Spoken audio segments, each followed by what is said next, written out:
बिस्मिल्लाहिर्रहमानिर्रहीम। अस्सलामुअलैकुम। होपलेस मेडिकोज़ में आप सब खुशामदीद। उम्मीद करता हूँ आप सब खैरियत से होंगे। आज का हमारा टॉपिक सिग्नलिंग मैकेनिज़्म का और ये फार्माकोडायनामिक्स की लेक्चर सीरीज़ में सेकंड लास्ट लेक्चर होगा। अगर आपने अभी तक हमारे चैनल को सब्सक्राइब नहीं किया तो सब्सक्राइब कर दें और बेल का आइकन दबाना ना भूलिएगा ताकि आने वाली हर वीडियो का नोटिफिकेशन आपको मिलता रहे। अच्छा, सिग्नलिंग मैकेनिज़म्स क्या हैं? देखें, जब भी हमने अभी पिछले लेक्चर्स में हमने लाइगेंड और रिसेप्टर बाइंडिंग की हमने बात की, हमने एफिकेसी ड्रग की बात की एंड एट्सेट्रा। लेकिन रियलिटी ये है कि ऐसा नहीं होता कि लाइगेंड जो है वो रिसेप्टर के साथ बाइंड करता है एंड मैजिकली जो है वो जी सेल कुछ और करने लग जाता है। नहीं, उसके दरमियान आपके डिफरेंट स्टेप्स हैं, ठीक है, कैस्केड्स चलती हैं जिनको हम सिग्नलिंग मैकेनिज़म्स कहते हैं कि यार ड्रग रिसेप्टर के साथ तो लग गया है, लेकिन इसके बाद इफ़ेक्ट प्रोड्यूस होना है ना, उस इफ़ेक्ट के प्रोडक्शन के सीरीज़ के अंदर जितना सारा कुछ आता है ना वो सिग्नलिंग मैकेनिज़्म कहलाता है, ठीक है। अच्छा, अब सिग्नलिंग मैकेनिज़म्स किस तरह के होते हैं? एक आपके पास रिसेप्टर्स होते हैं जो लाइगेंड जो आपके ना आयन चैनल जो कपल्ड होते हैं, ठीक है। इनमें ये होता है कि यार रिसेप्टर पे आके लाइगेंड लगा, ठीक है। लाइगेंड के लगने के बाद ये रिसेप्टर ओपन हो जाता है और आयंस का जो है ना फ्लो बाई डायरेक्शनल या यूनी डायरेक्शनल फ्लो शुरू हो जाता है, जिसकी वजह से आपका फर्दर इफेक्ट प्रोड्यूस होता है, ठीक है। इसकी आपकी एक मिसाल जो है वो लाइगेंड गेटेड जो आपका सोडियम चैनल है स्टाइल कोलिन वाला, ठीक है, वो हो सकता है। सेकंड टाइप के वो हैं जो कि जी प्रोटीन कपल्ड होते हैं, ठीक है। इनमें सरपेंटाइन रिसेप्टर होता है। इसको सरपेंटाइन इसीलिए कहते हैं क्योंकि सांप की तरह होता है और ये ना ऐसे 7 दफ़ा ना चक्कर लगाता है। 7 इसके पार्ट्स होते हैं जो कि ना बार बार मेम्ब्रेन को ट्रेवर्स करते हैं। ये जी प्रोटीन्स के साथ कपल्ड होते हैं, ठीक है। जी प्रोटीन्स के 3 सब यूनिट होते हैं, अल्फ़ा, बीटा एंड गैमा सब यूनिट। अच्छा, अब जब ये एक्टिवेट होता है ना तो इसके एक्टिवेशन के बाद ये फर्दर मॉलिक्यूल्स को एक्टिवेट करते हैं जो कि फर्दर मॉलिक्यूल्स को एक्टिवेट करते हैं एंड इफेक्ट प्रोड्यूस होता है, ठीक है। इसके बाद आपके पास आ जाते हैं जो इंट्रिंसिक एंजाइम एक्टिविटी वाले होते हैं। इंट्रिंसिक एंजाइम एक्टिविटी से मुराद यह है कि इनको फर्दर किसी और, मतलब यहाँ पे तो हो रहा था ना कि जी प्रोटीन एक्टिवेट होकर एक और एंजाइम को एक्टिवेट कर रही थी जो कि और एंजाइम्स को एक्टिवेट कर रहा था। ये यहाँ पे जब रिसेप्टर पे आके लाइगेंड लगता है तो ये ना जब एक्टिवेट होते हैं तो इन्हीं के इंटरनल जो पार्ट्स हैं, मतलब जो रिसेप्टर है उसका स्ट्रक्चरल पार्ट जो इंटरनल है ना, वो कोई एंजाइम होता है जो एंजाइम आगे इफेक्ट प्रोड्यूस करता है, ठीक है। जो भी सेल के अंदर चेंजेस लाने हैं वो ये एंजाइम लाता है। ये तो हो गया आपके सेल सरफेस रिसेप्टर्स 3 तरह के, कि मतलब ये सेल की सरफेस पे पाए जाते हैं। एक वो जो आयन चैनल कपल्ड है, दूसरे वो जो जी प्रोटीन कपल्ड है, और तीसरे वो जिनकी इंट्रिंसिक एंजाइम एक्टिविटी है। चौथे आपके आ जाते हैं इंट्रासेलुलर। इसमें 2 तरह के होते हैं रिसेप्टर्स। एक वो जो कि सिर्फ साइटोप्लाज्म के अंदर मौजूद हैं, जिन पे आके लाइगेंड ने लगना है और वो इफेक्ट प्रोड्यूस कर देते हैं साइटोप्लाज्म के अंदर ही। दूसरे वो हो सकते हैं जो कि साइटोप्लाज्म पे में रिसेप्टर पड़ा है, वो आके लाइगेंड लगता है, रिसेप्टर लाइगेंड कॉम्प्लेक्स बनता है और वो कॉम्प्लेक्स न्यूक्लियस के अंदर जाके डीएनए पे अटैच हो जाता है, ठीक है। न्यूक्लियस के अंदर जाके डीएनए पे अटैच हो जाता है और अपना इफेक्ट प्रोड्यूस करता है, ठीक है। लास्टली आपके पास होते हैं न्यूक्लियर रिसेप्टर्स की, जो आपका मॉलिक्यूल आ रहा है वो डायरेक्टली आके लगा इसके ऊपर, न्यूक्लियस के अंदर रिसेप्टर पड़ा था उसके ऊपर लगा एंड वो रिसेप्टर जो है वो डीएनए के ऊपर अटैच हो गया, ठीक है। अच्छा, ये एक फ्लो चार्ट कह लें। आपने जब ड्रग्स डिज़ाइन करने हैं तो वो ज़रूरी नहीं कि इस स्टेप से ही रिलेटेड हों। ज़रूरी नहीं कि आप ऐसा ही कोई ड्रग बनाओ जो कि लाइगेंड के तौर पे एक्ट करे किसी रिसेप्टर के लिए। नहीं, हो सकता है वो किसी लाइगेंड की बाइंडिंग को रोक दे, या हो सकता है वो किसी रिसेप्टर के सेकंड मैसेंजर सिस्टम को रोक दे, ठीक है, यहाँ पे एक्ट करे।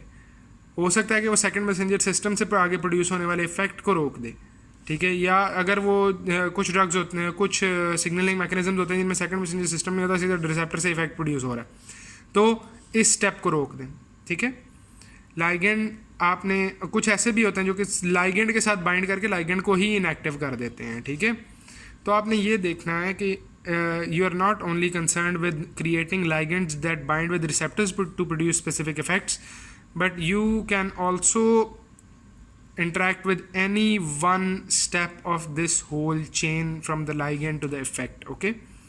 अच्छा, अब इसमें हम सबसे पहले करेंगे इंट्रासेलुलर रिसेप्टर्स।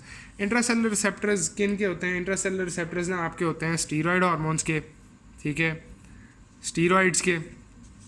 थायराइड हार्मोन हो गया, ठीक है, थायराइड हार्मोन का इंट्रासेलुलर रिसेप्टर है।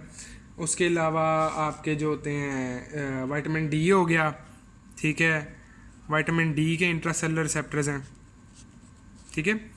ये सारे इंट्रासेलुलर रिसेप्टर्स आपके जो होते हैं ये उसी प्रिंसिपल पे काम करते हैं कि जो एक आपका है लाइगेंड है वो आपकी सेल मेम्ब्रेन को क्रॉस करता है, सेल के अंदर आके एक रिसेप्टर के साथ बाइंड करता है, ये कॉम्प्लेक्स न्यूक्लियस के अंदर मूव करता है और डीएनए पे जाके अटैच होता है, ठीक है, जिसकी वजह से आपका जो न्यूक्लियर मैकेनिज्म है वो चेंज होता है और सेल का रिस्पांस फ़र्क आता है। अब ये जो है ना ये लॉन्ग एक्टिंग है, क्योंकि देखो न्यूक्लियस पे आके लगना है, लगने के बाद न्यूक्लियस ने मैसेंजर आरएनए बनाना है, ठीक है, उस messenger RNA different messenger RNA बनाना है, डिफरेंट मैसेंजर आरएनए प्रोटीन से मतलब प्रोटीन्स में ट्रांसलेट होना है, उन प्रोटीन्स ने फिर इफेक्ट प्रोड्यूस करना है, ठीक है। ये मतलब इनका ऑनसेट जो है वो देर से होता है, डिलेड ऑनसेट होता है, ठीक है, लेकिन प्रोलॉन्ग्ड इफेक्ट होता है, ठीक है, प्रोलॉन्ग्ड इफेक्ट होता है, क्योंकि इन प्रोटीन्स को जब तक डिग्रेड नहीं होती तब तक इन्होंने ये इफेक्ट प्रोड्यूस करना है जो आप चाह रहे हैं, ठीक है। नेक्स्ट हम आते हैं receptors couple to ion channels में। इसमें मैंने आपको एग्जांपल दी कि आपका जो एसिटाइल कोलिन का रिसेप्टर है, ठीक है, जो कि सोडियम पोटाशियम आयन चैनल है, सोडियम पोटाशियम आयन चैनल जो है, ठीक है, एसिटाइल कोलिन का जो रिसेप्टर है वो सोडियम पोटाशियम आयन चैनल होता है। एसिटाइल कोलिन बाइंड करता है, चैनल ओपन होता है, ठीक है जी, ये आपका चैनल था जी, चैनल ओपन हो गया, सॉरी, चैनल ओपन हुआ और फ्लो शुरू हो गया, ठीक है, ये हो गया। और दूसरा हमारे पास गाबा की एग्जांपल ले लेते हैं, ठीक है। अच्छा, क्विक क्विज, किसी को याद है कि गाबा की पोटेंशिएशन कौन सा ड्रग ग्रुप करवा रहा था? मैंने एक लेक्चर में बताया था। अगर किसी ने आंसर दे दिया तो शाबाश, वैसे जो है ना बेंजोडायज़ेपिन्स जो है ना वो इनको पोटेंशिएट करती हैं गाबा को, ठीक है। अगर आपने वो लेक्चर नहीं देखा तो यहाँ जाके देखें। अच्छा, हमने अब कर लिया जी आयन चैनल कपल्ड जो है। अब इसमें आप देखो ना कि एसिटाइल कोलिन पे आपका जो निकोटीन है वो एक्ट करता है, ठीक है। इसके अलावा आपके जो कोलिन एस्टर्स हैं और गैंग्लियन ब्लॉकर्स हैं, ठीक है, गैंग्लियन ब्लॉकर्स हो गए, गैंग्लियन ब्लॉकर्स, निकोटीन इसको मज़ीद इन्हांस करता है इसकी एक्टिविटी को, गैंग्लियन ब्लॉकर्स जो हैं वो इसको रोक देते हैं, ठीक है। गाबा के लिए मैंने आपको बताया बेंजोडायज़ेपिन्स हो गए, ठीक है, इवन बारबिचुरेट्स जो हैं वो भी एक्ट करते हैं गाबा के रिसेप्टर के ऊपर। अच्छा, अब इनके अंदर आयन चैनल आयंस ने फ्लो करना है तो स्प्लिट सेकंड रिस्पांस होता है, ठीक है, स्प्लिट सेकंड रिस्पांस होगा और इमीडिएटली ही वो रिस्पांस अक्सर ख़त्म भी हो जाता है, ठीक है। नेक्स्ट क्लास हम आते हैं जी प्रोटीन कपल्ड रिसेप्टर्स पे, जो कि हम अगले लेक्चर में करेंगे क्योंकि ये एक अच्छा खासा लेंथी टॉपिक है। और उसके बाद हम आते हैं cyclic GMP and nitric oxide signalling जो है। अच्छा, साइक्लिक जीएमपी जब भी सेल के अंदर बढ़ता है ना, जब भी साइक्लिक जीएमपी सेल के अंदर बढ़ेगा तो उससे क्या होता है कि जो आपकी है ना मायोसिन चेन की हो जाती है डीफॉस्फोरिलेशन, ठीक है। मायोसिन की डीफॉस्फोरिलेशन हो जाती है, इसका मतलब ये कि उसके ऊपर से फॉस्फेट जो हैं, आपने जो फॉस्फेट ग्रुप्स इसके ऊपर लगे होते हैं वो उतर जाते हैं, ठीक है, वो उतर के साइड पे होते हैं, जिसकी वजह से मायोसिन एक्टिन के साथ इंटरेक्ट नहीं कर पाती, ठीक है। ये इंटरेक्शन ख़त्म हो जाता है, जिसकी वजह से मायोसिन एक्टिन इंटरेक्शन ना होने की वजह से मसल्स कंट्रैक्ट नहीं कर पाते, ठीक है, कंट्रैक्टिलिटी ख़त्म हो जाती है। और नाइट्रिक ऑक्साइड जो है ये सेल्स के अंदर साइक्लिक जीएमपी की प्रोडक्शन को बढ़ाता है, ठीक है। जब नाइट्रिक ऑक्साइड आता है ना तो वो ग्वानालाइल साइक्लेज को एक्टिवेट करता है, ठीक है, ग्वानालाइल साइक्लेज को एक्टिवेट करेगा, ठीक है। ग्वानालाइल साइक्लेज जब एक्टिवेट होगा तो वो साइक्लिक जीएमपी की प्रोडक्शन करेगा और फिर आगे फर्दर ये चेन ऑफ इवेंट्स चलेगी, ठीक है। ये स्मूथ मसल्स के अंदर इफ़ेक्ट प्रोड्यूस होता है, और जो आपके एंडोथीलियल सेल्स होते हैं ना, ब्लड वेसल्स के जो सेल्स हैं एंडोथीलियल सेल्स, वो एंडोथीलियल सेल्स प्रोड्यूस करते हैं नाइट्रिक ऑक्साइड, और उस नाइट्रिक ऑक्साइड की प्रोडक्शन की वजह से साइक्लिक जीएमपी प्रोड्यूस होता है, ब्लड वेसल्स डायलेट कर जाती हैं, ठीक है। अच्छा, अब हम आते हैं receptors that function as transmembrane enzymes. Receptors that function as transmembrane enzymes, इसमें हमारे पास वही वाली बात जो अभी मैंने आपको यहाँ पे बताई थी, ये वाला रिसेप्टर जो कि स्पैन कर रहा है सेल मेम्ब्रेन को अक्रॉस है उसके, और एक ही दफ़ा लगने पे अंदर एंजाइम एक्टिवेट हो जाता है जो कि रिसेप्टर का स्ट्रक्चरल पार्ट है। इसकी एग्जांपल इंसुलिन का जो रिसेप्टर है, टायरोसिन काइनेज रिसेप्टर जिसको हम कहते हैं, ठीक है। जब इंसुलिन आके लगता है तो इस रिसेप्टर के अंदर वाली साइड पे टायरोसिन काइनेज होता है जो कि प्रोटीन्स के टायरोसिन रेजिड्यूज पे फॉस्फोराइल ग्रुप फॉस्फेट ग्रुप लगा देता है एंड प्रोटीन्स एक्टिवेट हो जाती हैं, ठीक है, या इनएक्टिवेट हो जाती हैं।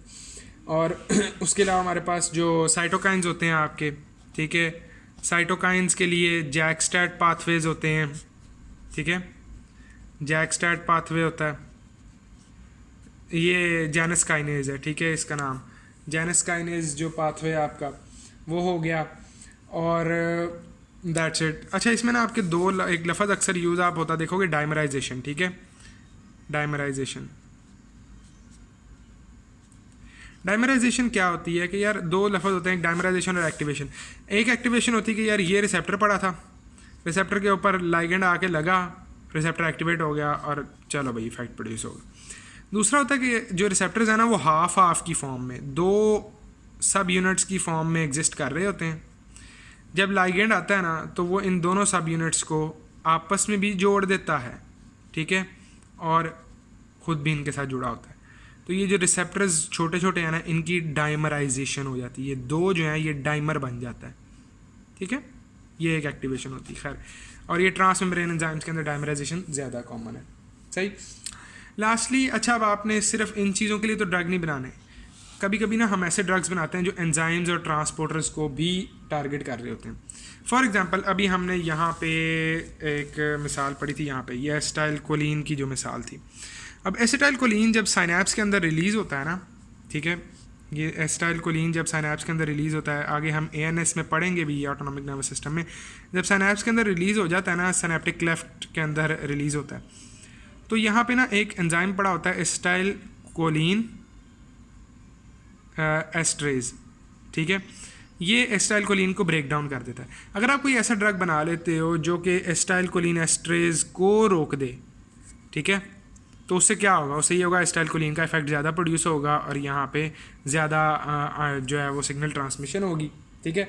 तो हम इस तरह के एंजाइम्स को कर सकते हैं। दूसरी तरफ हम ट्रांसपोर्टर्स जो हैं डिफरेंट किस्म के, ठीक है, उनको हम टारगेट कर सकते हैं। इसमें आपकी डिफरेंट जो एग्जांपल हैं उसमें आपका एसिटाइलकोलिन एस्ट्रेज की अभी हमने एग्जांपल दे ली। इसी तरह आपने देखे होंगे acetylcholine angiotensin converting enzyme inhibitors, ठीक है, एंजियोटेंसिन कन्वर्टिंग एंजाइम इनहिबिटर्स जो हैं वो एंजियोटेंसिन कन्वर्टिंग एंजाइम को रोक देते हैं, जिसकी वजह से एंजियोटेंसिन बनता नहीं है, और एंजियोटेंसिन नहीं बनता तो उसका इफेक्ट नहीं प्रोड्यूस होता।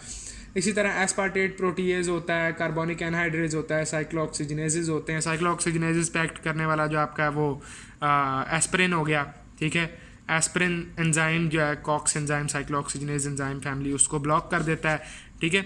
इस तरह हम कुछ ड्रग्स बनाते हैं जो कि एंजाइम्स और ट्रांसपोर्टर्स पे इफेक्ट करते हैं, ठीक है। नेक्स्ट लेक्चर में इंशाल्लाह हमने जी प्रोटीन करनी है, और अगर आपने अभी तक सब्सक्राइब नहीं किया तो सब्सक्राइब कर दें, बेल का आइकन दबा दें ताकि अगले लेक्चर का नोटिफिकेशन आपको मिलता रहे। जी प्रोटीन अच्छा खासा इंपॉर्टेंट टॉपिक है, इंशाल्लाह नेक्स्ट लेक्चर में ब्रीफली उसको डिस्क्राइब करेंगे। अस्सलाम वालेकुम।